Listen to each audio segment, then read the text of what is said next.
Hello, my cherished friends. Hello, friends. The cult you're about to be introduced to is probably the wildest and most insane thing you've ever come across. While learning of this, please be reminded that this is how far the human mind can be deceived, warped, and led into abyss. The Order of the Solar Temple was a secret organization that is best known for its bloody undoing in the 90s. That was broadcast across the world.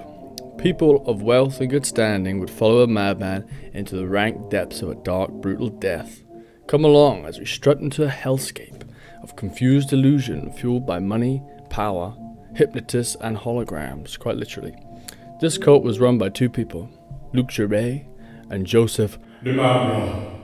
To understand the beginning, we must first understand who and where our two illustrious lunatics were and came from. The first of these crazies is eccentric and insane DIMAMBRO. DIMAMBRO was a business-orientated tyrant that enjoyed being at the center of the universe. Psychology says this is probably because he had a lackluster father figure and was raised by an overbearing mother. The second Mambro was talking, he was getting into cults. He just loved it. He joined his first cult in 1960 called the Mystical Order of Rosicrucians and quickly became the leader.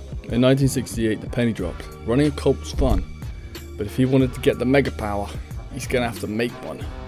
So he turns into the wind and establishes the Golden Way Foundation in 1978.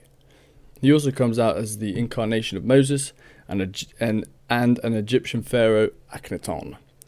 Are you getting the kind of lunatic we're dealing with here? This guy's crazy. DIMAMBRO is good at captivating people and manipulating them, and therefore when he says he is Moses, you best believe it. One example of his pure raging insanity is his involvement with his daughter's future love life. He labels his daughter the cosmic child, not in a sweet way. He really believed that she was the new imperfect girl, Jesus, destined to lead the cult. He then goes to work arranging his followers' marriages in order for them to produce offspring worthy enough to go out with his daughter in years to come. This guy's crazy, okay?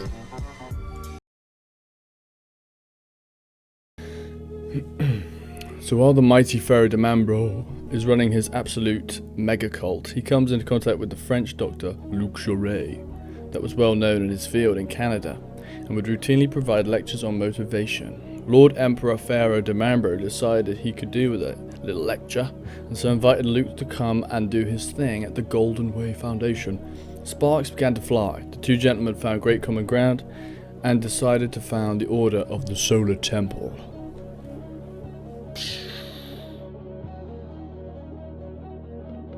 They established the group in Geneva in 1984. The cult would move to Zurich and was laid out as a tiered system. More on this later.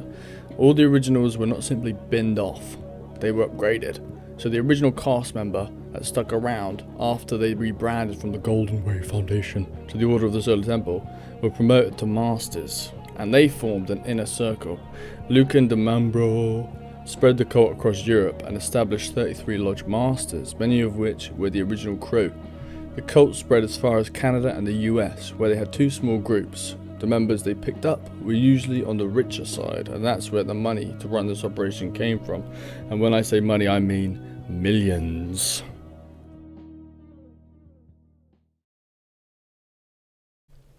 So what do these nutjobs believe?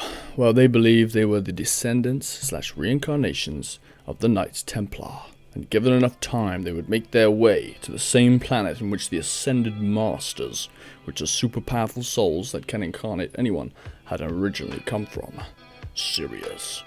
Supposedly, the Ascended incarnated the Knights Templar back in the day and were burned at the stake, and the cultists are the reincarnation of these Knights Templar. They had to fulfill the quote cosmic mission, which was to leave Earth and be reincarnated somewhere around the star Sirius.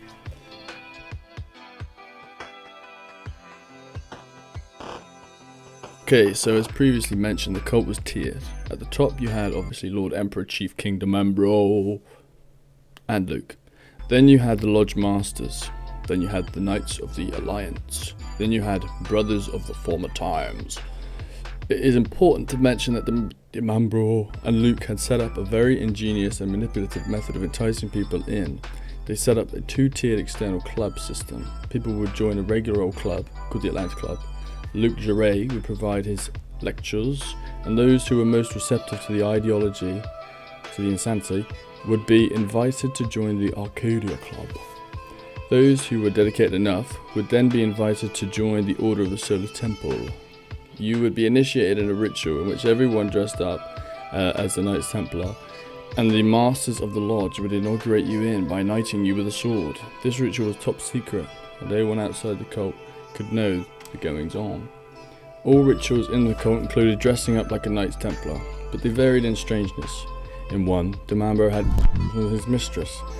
In the most elaborate, all those who paid enough and were within the most elite ranks were shown a hologram of an entity, or in one case the Holy Grail, using mirror screens and lighting tricks. Obviously they fell for it.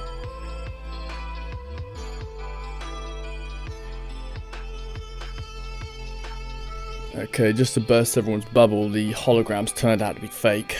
King DIMAMBRO's son ruined everything and everyone's fun and told people in the cult the truth. The cult was now heading toward the end, and DIMAMBRO had changed to suit. He was more flashy and self-absorbed. He was arrogant, less open to criticism. DIMAMBRO had slowly been reducing Luke's power within the cult by stripping him of his secondary in command position. Power is king, and DIMAMBRO only cared about power, and Luke was making him look bad anyway. When Luke sent lackeys out and tried to buy 3 illegal firearms, it caused a stir in the press. The police were now keeping tabs, and DIMAMBRO became paranoid. It was boiling over. Many cultist crazies had left due to fake holograms. This meant the huge amounts of money they were taking in had begun to slow down. It was time to leave the planet and to travel to Sirius, prematurely. Before that, however, Emperor DIMAMBRO was having a few problems. His daughter had grown and began causing issues. He decided that these problems were caused by the Antichrist, yes, who he believed was the child of these 2 deserters, a child he told them not to have. He was really not having it, and so he ordered an assassination. This bit's actually really sad and very dark. And for the rest of the video, it's just going to be very dark. The 30th of October, the infant child and its parents were brutally stabbed to death, and their corpses were burned. So the cards had fallen upon the table, and the decision was made to make transit off the world. But how? Death. In the countdown to liftoff, the most faithful followers were given tasks to fulfill. Kill all those who try to run, kill all those who are scared to die but believe it to be the right move, and then all strong faithful followers commit suicide. They believed they would wake up in new bodies in different parts of the universe, primarily near Sirius. On the night of the 4th of October, fires broke out across Switzerland. The fire department discovered a total of 52 robed cultists dead, and in a hidden underground chapel lined with mirrors they discovered Luke and DIMAMBRO alongside their families. All cultists were laid out in a star formation, feet touching and head pointing outward. Many died through injection of benzodiazepam and cure opioid. Many more were found with plastic bags on their head, and more were found with bullet wounds to the head. After they had all ended it, an automatic ignition system burned the building down and incinerated their corpses. It was the same in most of these mass suicides. Many of the auto-ignition devices failed, and that meant that in some scenarios the chapels were intact, helping with evidence for the case. In conclusion, it was judged that only 15 of the deaths were actual suicides. The rest were murder. This wasn't the end of the bloody shadow left by the cult. In December of the following year, on the winter solstice, 16 more people died via being shot in the head and were once again placed in a star formation. The Swiss police had previously uncovered a writing from one of the non-burned chapels that had mentioned this would happen. Finally, in 1997, a farmhouse caught fire in Quebec. Firefighters found 4 burned bodies, arranged again in a star formation, and another on the first floor of the property. On the property, they found drugged children in an outside shed. Upon investigation, the children informed the police they had convinced their parents to let them live. Very dark. And so that's the end of the show. I hope you enjoyed. It's quite a testament to how far the conscious mind can go when it's being treated as if it's special. It's a terrible shame to see how many people lost their lives and were led into delusion by a delusional person, delusional 2 people. So, I guess, stay vigilant, keep your wits about you, and I'll see you next one. Cheers guys, bye!